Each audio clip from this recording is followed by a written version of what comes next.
Next, I'd like to call Senator Sue Tucker. Thank you very much. Thank you. It's hard to follow my good friend, Representative Flynn, who has passionate feelings on this issue, as many of us do. I want to explain to you why I feel that this is such a wrong-headed thing for our state.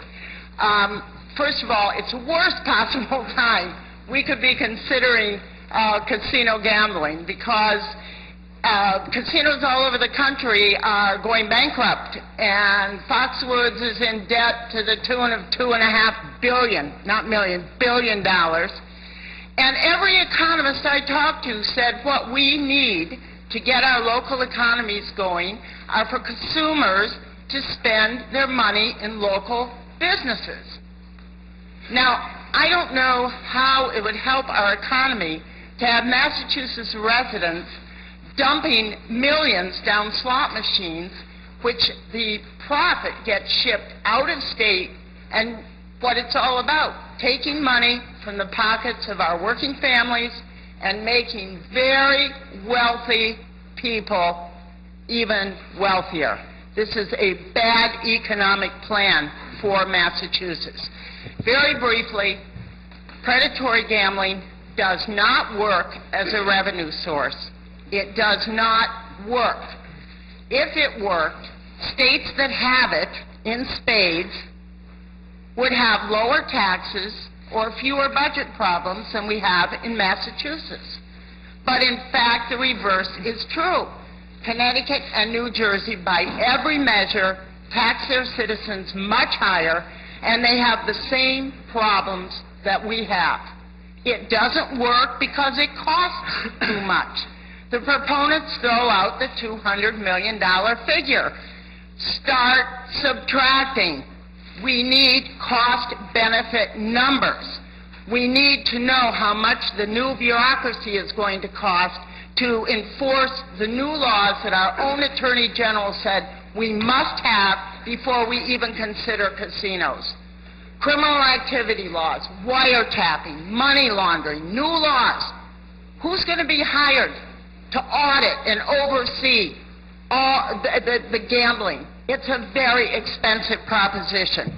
And the words and the money that gets thrown around here about what we're losing to Connecticut, let me tell you, if every dollar that went down a Connecticut slot machine went down a Massachusetts slot machine, and we taxed them at the same rate, around 25%, Massachusetts would get a grand total of $93 million. A 10% hit to the lottery is $80 million.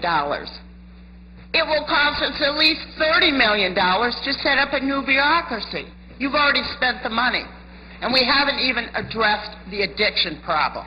The proponents do not have the numbers. I want to tell you that soon there are people who will be testifying, particularly Dr. Natasha Schul, who has spent years studying this industry and this product. Now, the problem is that a lot of people writing about this, promoting it, and voting on it don't understand what the new slot machines are, how they're designed, what the industry does. Basically, the machines are designed to see every customer as a potential addict. These machines are built with virtual real mapping to make people think they almost won and to put people in a zone similar to a drug zone, and this has been testified to by psychiatrists, by neurobiologists, by people who understand the nature of addiction. I object to the state partnering with an industry that makes its profit on addiction. I don't think that is the job of the Commonwealth of Massachusetts. And I'm going to talk briefly about the lottery, because so many people say, but Senator, we already have the lottery, and, that stinks, and this is just a natural extension. Okay, I please, oppose this please try to be credit- brief with the lottery, though. I will be very brief. I will say to you that slots, predatory slots, take gambling to a new level. It is not the same thing. Slot machines depend on credit use. We don't have that in the lottery. On credit cards, lottery won't put liens on your house. Casinos will. The lottery does not seek out and market potential addicts. So it is not the same thing. And I'm going to close by talking about jobs, because that's what you're going to hear about today. We need jobs in this state, and we need them desperately. I happen to represent the city of Lawrence, which gave birth to the labor movement in the Bread and Roses strike. I understand the need for jobs. And I will say, if 3 resort casinos are built, there'll be lots of temporary trades jobs.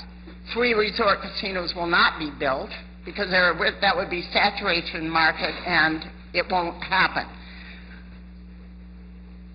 I am working with the secretary who just spoke, with a developer who wants to develop old mills into affordable housing, 600 units, so we can help empty our motels of homeless families. Those are trade jobs. Those are painters. Those are carpenters. Those are every trade job. We have choices about where we grow jobs in Massachusetts. And the last thing I'm going to say is that what I have learned from looking at other states, and I'm saying this to you, colleague to colleague, you think you have control over this industry. You don't. Whatever you put in that bill to sell it to your colleagues, the deal will change within 2 or 3 years. Now, how do I know this? Because it happens everywhere. The casinos come in, oh, we won't be predatory, we'll put debt limits on, so people can't gamble more than $500 an hour. Within 2 years, those debt limits are gone. Why? Oh, we can't compete. They negotiate for a lower tax rate than they come in promising. They change all the practices that you might try to put in to make them less predatory. They fight them. You can't control it. You won't control where they're located. So I suggest to you that this is a very, very dangerous, bad bet and bad timing in this economy to even consider this proposal. And I thank you for your attention. Thank you.